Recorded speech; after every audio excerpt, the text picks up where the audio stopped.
Good morning, everybody. Austin and I are back at it again for your daily morning commute. Hello, hello. I mean, summer is definitely getting into full swing here. I mean, the weather is rising. I mean, I just came off of vacation. You're going into one. Yeah, I mean, yeah, it's coming up. It's craziness. I mean, Next week, I'll be in North Carolina, nice. and we booked an Airbnb with a hot tub, Ooh. and I don't care about anything else. I said, listen, the hot tub needs to be working.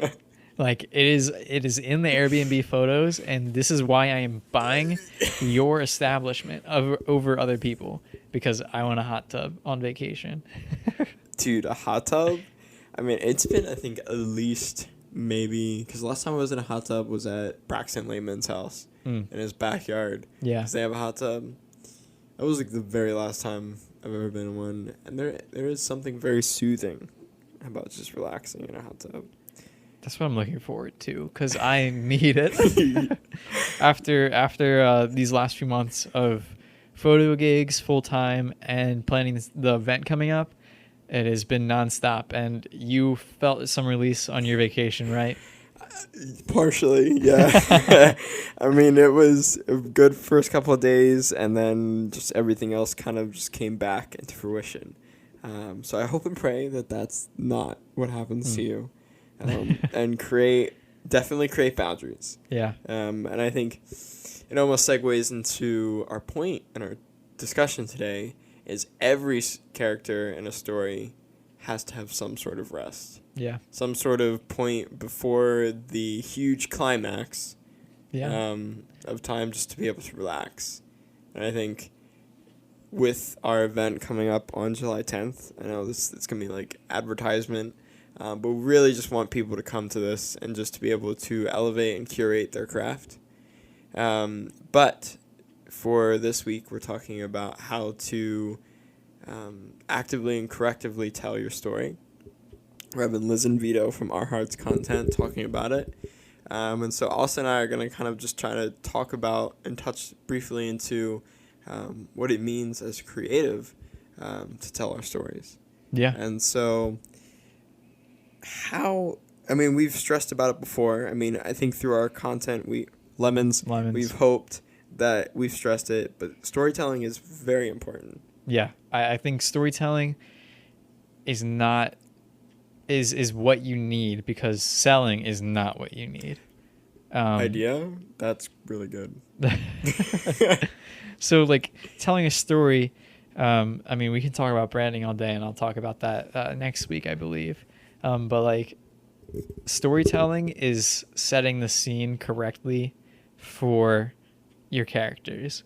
And in the world of photography, storytelling for product shots is not just having the perfume bottle set right on a white background and saying, that's my photo. The story behind it is, oh, well, if you're doing video, maybe it's someone sitting it down, or it's someone actually using the product in the mirror, or in photos, it might be that there's, say it's like a lavender scent something. Maybe you have like nice lavender all set right beside it. I'm doing some motions in space here, but you guys can't see that. But like setting up the scene where there is context. Maybe that's the best word for it. Context to a story means everything.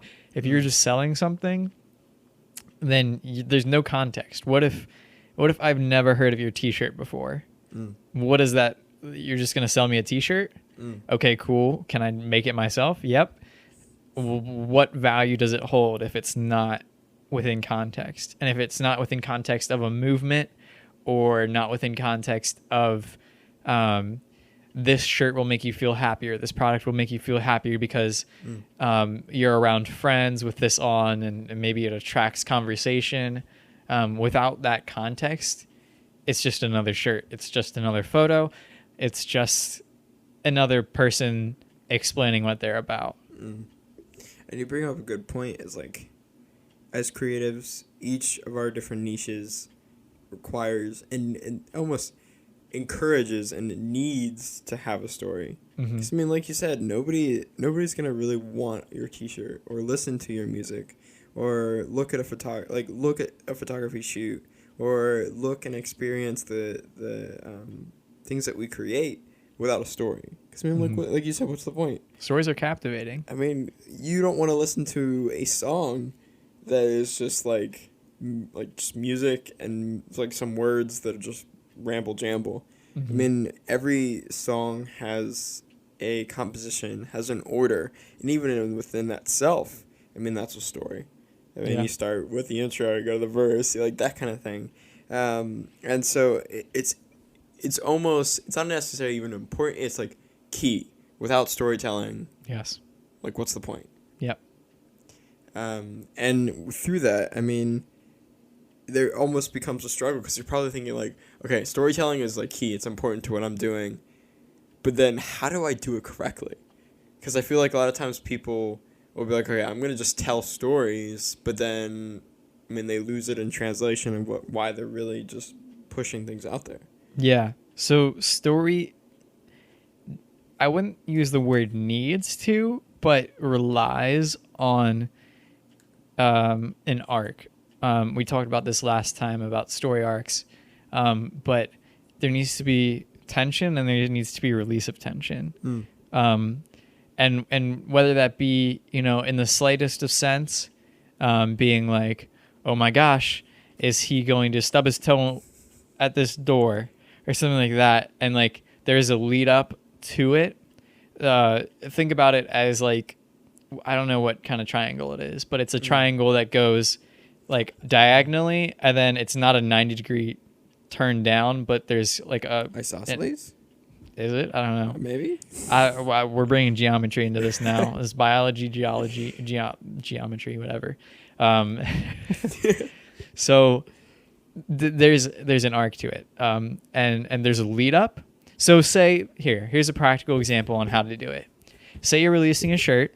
Say you're releasing new music.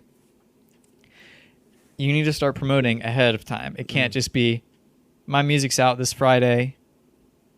Okay. Like what? Great.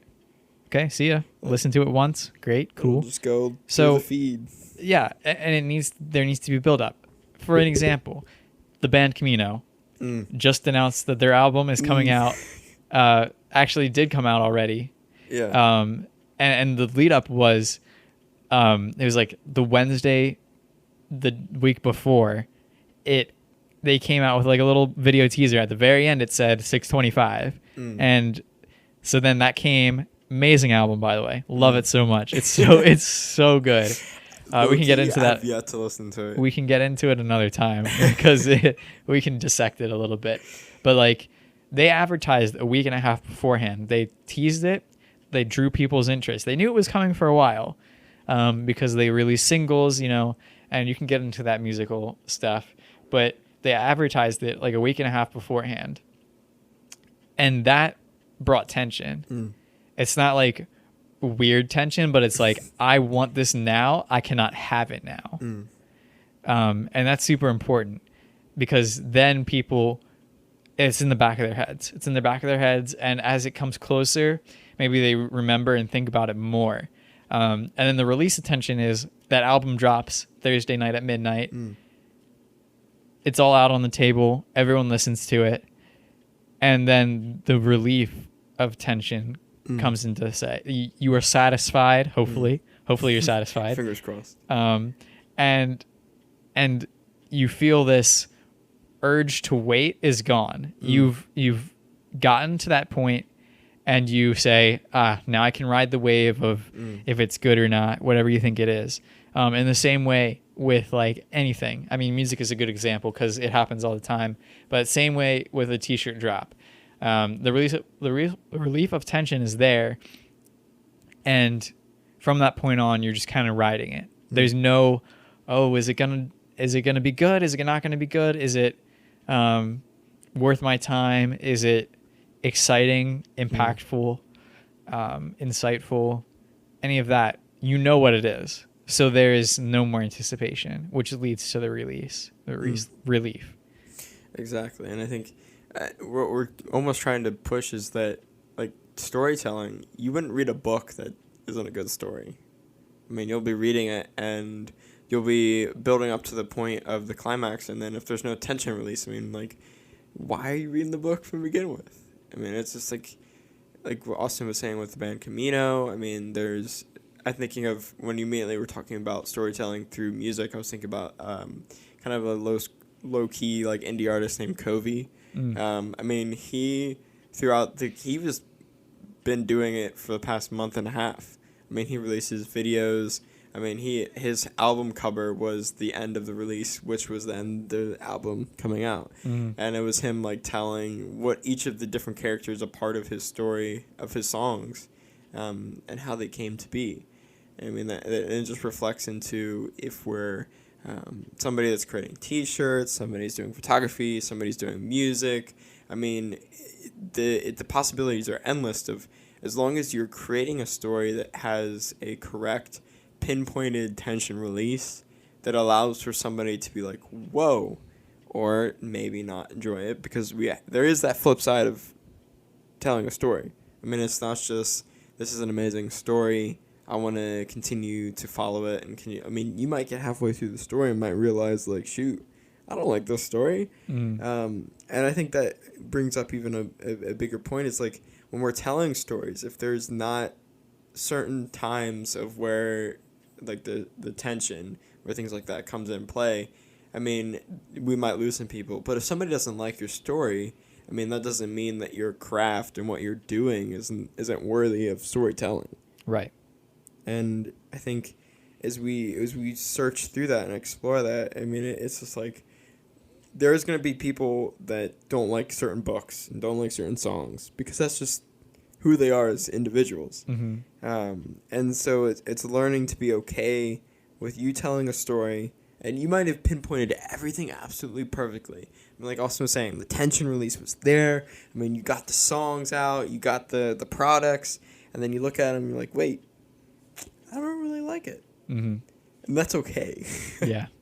Like, people need to realize that's okay.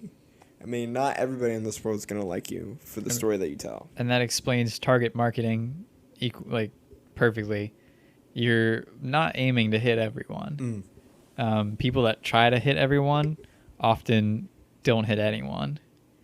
Preach. Because if you're designing something so broadly, it's not going to resonate deep enough with the person that you want it to resonate with. And just the side thing, another example would be like in painting. If you document the process of you painting, there is a tension of figuring out what it is that people are like, okay, what is this person doing? And then the relief of, hey, I understand what's going on. Exactly. And I think it's something that we're realizing as we are going through the process of trying to tell a story through our lemons that we're creating. I mean, like, we're in the process of doing an event, and we want to correctly and actively tell a story, but not everyone's going to be interested in something like this. But you should be. But yeah, it almost hypocrisy is what we're talking about when it comes to the event, because we feel like it really just comes into play. And I think as creatives, as individuals, as we're telling these stories and we're going through them, I mean, you got to be, the goal should be is like, you should be okay, comfortable, and excited about the story that you're telling. Yeah. I mean, Austin might not like this one song I'm listening to. I don't. But that's okay. Like, that's literally okay. And I think that's something that I hope you needed to hear, and you continue to tell yourself and have somebody around you to tell yourself. Because, like, not only outside of even content, I mean, like, telling your story and actively participating in it is okay. Yeah, there's nothing more to be said about that, honestly. Like, it's just flat out, it's okay to be wrong. It's okay to make mistakes. It's okay to not hit everyone. It's not meant to hit everyone. Yeah, like, storytelling, basically have a beginning, middle, and end. Have a payoff. Have build up. Without those things, you're not telling a story. You are explaining something. Exactly. I mean, I used very definitive terms there, but there might be instances where it's not. But for the most part, and you know, I wouldn't even classify marketing for an event maybe a story unless you integrate the passing of time in a way, because that's something that's also necessary. But like, it is still an arc of interest, an arc of attention, at least. Exactly, and as we hope that you kind of is thinking through these processes and things as we're thinking through them, because by no means are our thoughts and our perspectives the only way. And I mean, we're even speaking on something that we're not entirely diving into because Lizz and Vito will be talking about it during our event. And I think it's going to be a really cool hierarchy of just like the journey of just, okay, we're learning our biology. Now we're learning how to actively and correctly, effectively tell that story as a human being. The arc of our speakers is a storytelling device that we're working through. There's a reason why biology is first, and there's a reason why there's branding and finance at the end, because there's a payoff there.